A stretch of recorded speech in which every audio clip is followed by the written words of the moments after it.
Farlost, created by John Miro. 28.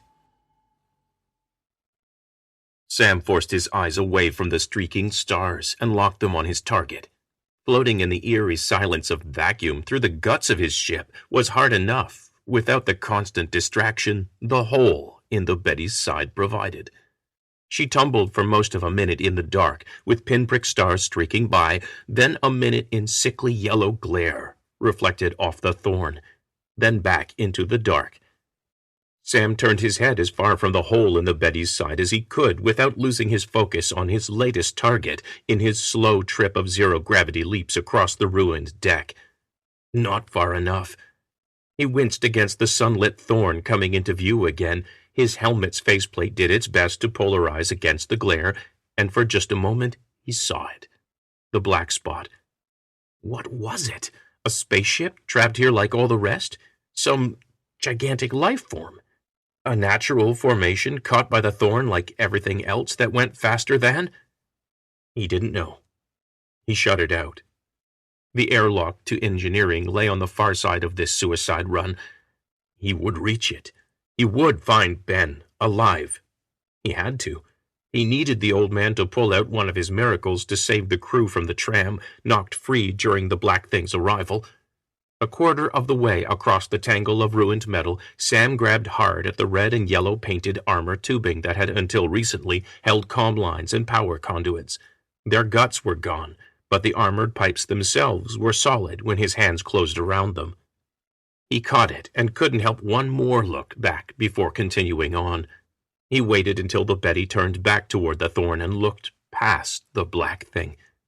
The ship was still rising, along with everything else the arrival had shaken loose from the depths of the Thorn.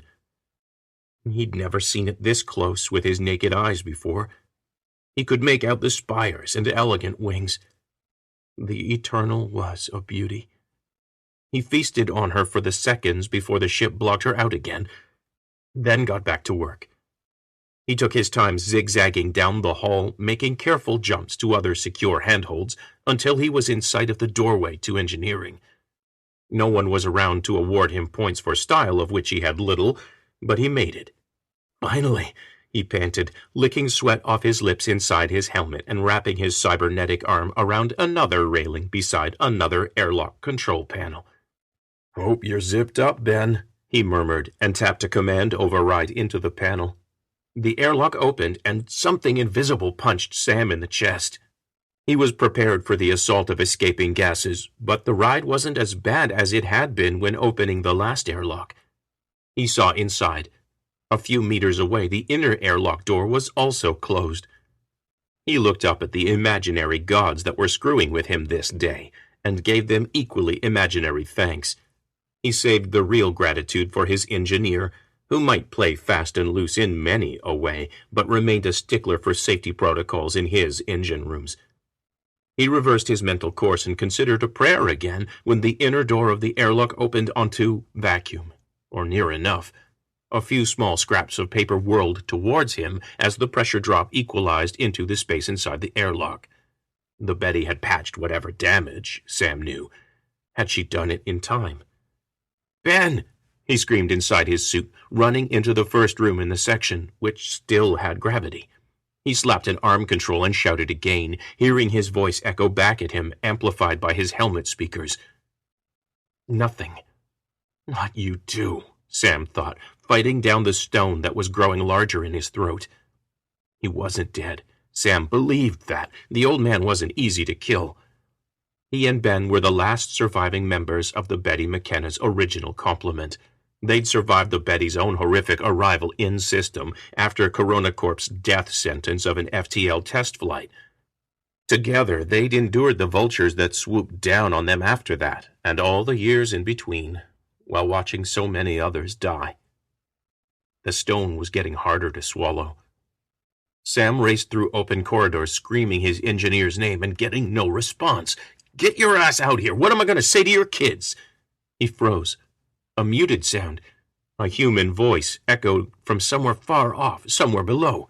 He ran to the nearest ladder and slid down the rails to the lower level. He froze at the bottom, listening again. There, to the left. Sam ran past an empty reactor service room, past the interconnect room leading to the massive engines even further aft. He halted there, turning slowly. There was nowhere left to... "This ain't hide and seek. Get in here, Travis!" Sam turned to face the small metal door he hadn't opened yet. The bathroom. The fear in his gut evaporated, and Sam laughed. He couldn't help it, even though he knew Gruber would make him pay later. He slammed the engineering intercom beside the bathroom, grateful when it lit up. "You okay in there?" he called over the line, which would feed his voice into every room in this section of the ship. "Need a match?"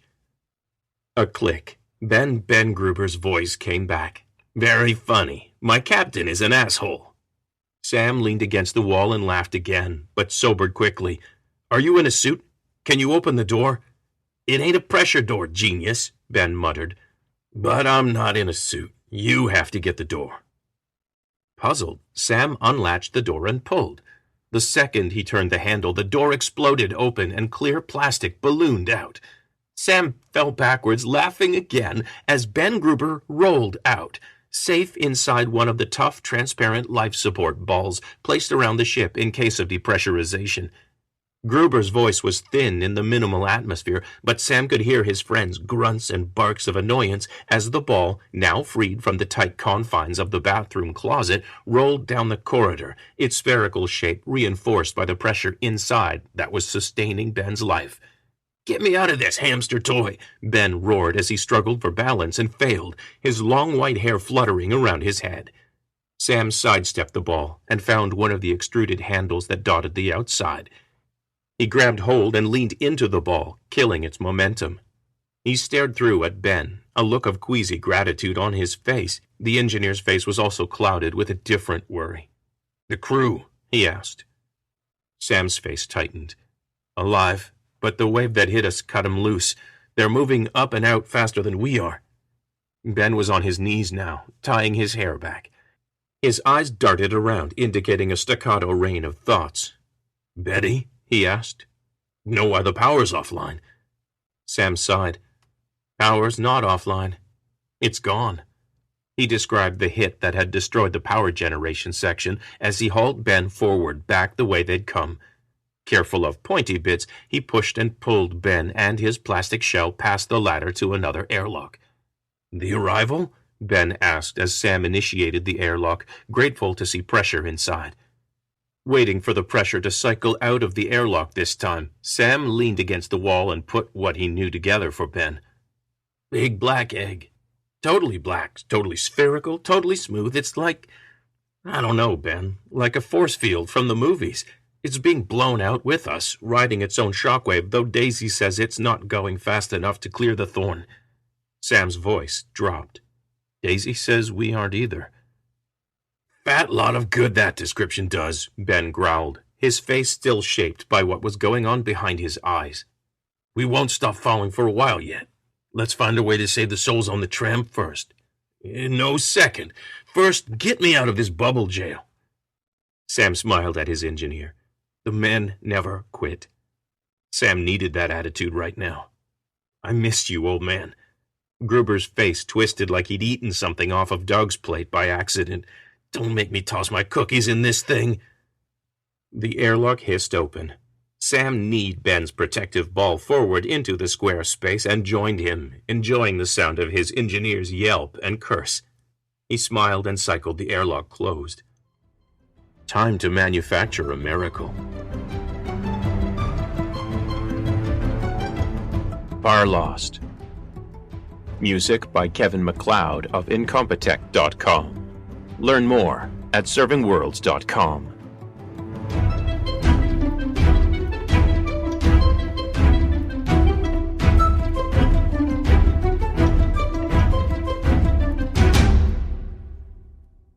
Hi, this is John Miro, your author, narrator, and creator. If you're enjoying Farlost and the other good things at servingworlds.com, please consider becoming my patron at patreon.com, that's patreon.com/servingworlds. Patronage starts at 25 cents a cliffhanger or $1 a month. Thank you for your support.